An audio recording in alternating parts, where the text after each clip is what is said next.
মাছটা আমি ফ্রিজে রেখেছি, একেবারে তাজা, টাটকা ফ্রেশ। ইলিশ মাছটা নরমাল হয়ে গিয়েছে। এই যে আমি আঁশগুলোকে তুলে নিচ্ছি।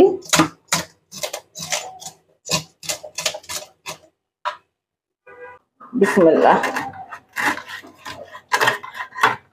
মাছগুলোকে কুটে নিচ্ছি। এই দুটোটা মাছ ভাজবো। লবণ, হলুদ সুন্দর করে মাখিয়ে নেব। সরিষার তেল, বিসমিল্লাহ।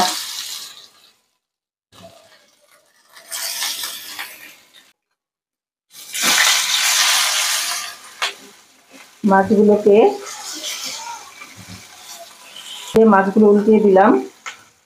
ইলিশ মাছ ভাজা খাবো আর সাথে খাবো শুকনা মরিচ। এই যে মাছ ভাজা কমপ্লিট। এখন গরম গরম ভাত দিয়ে এই ভাজা মাছ খাবো। এই যে গরম গরম ধোয়া ওঠা ভাত আর সাথে হচ্ছে ইলিশ মাছ ভাজা। একটু তেল দিয়ে নিচ্ছি।